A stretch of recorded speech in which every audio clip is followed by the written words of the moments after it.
Okay, as you can see, Lottie the garden cat is sleeping on the job again.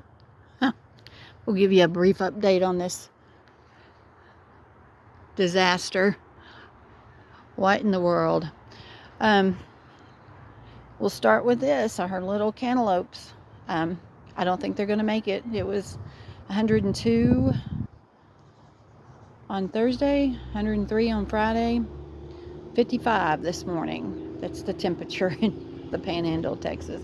So I don't have cantaloupe yet, but looks promising if I can keep it covered. There's some blooms on the cayenne. And then here is my disaster.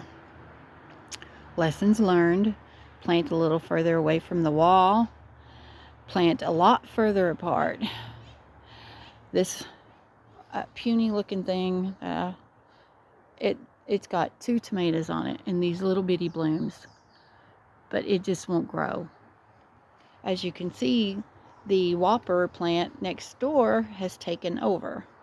It's just, like I said, disaster. And then these are some flowers. I just threw some seeds in there this summer and got some pretty little pink flowers growing in there. Here's that horrible tumbling Tom.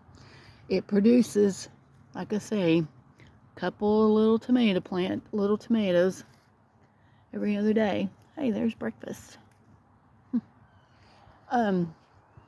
So I have pulled so many tomatoes off of these plants that I have just, and it's been so hot, I've just been freezing the tomatoes. And it's kind of cool today, so I may take some out of the freezer and boil and peel the skins off and make some tomato sauce or some salsa. I've got plenty to can. I'll be canning probably until this winter, but this is my problem. The ones that are way back there, the tomatoes that are way back there, I can hardly reach. I'm climbing in a jungle when I get in there. And you can see where I've smashed some of the limbs because of just trying to get in there just to try to get the tomatoes. It's crazy, but yet they still have blooms. They keep blooming, keep producing. These are the best tomato plants I've ever had in my life. And they were called Red Beef Master, or Beef Master, I think is what it was called. I can't remember. Look, there she goes. Little shit. Anyways, they are falling back towards me. They were supposed to grow up and out, but instead they have just fallen and then bent their cages completely. And I'll give you an example. This one right here. If you can see that.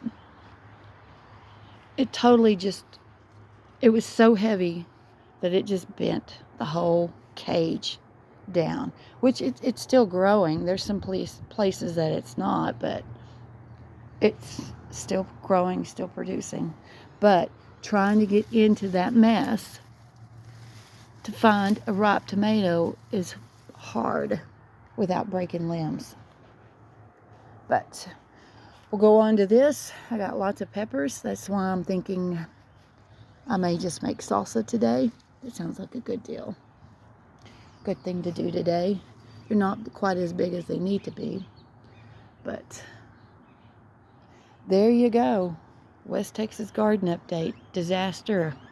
I mean, and these things are just massive, guys. These are the best tomato plants I've ever planted in my life.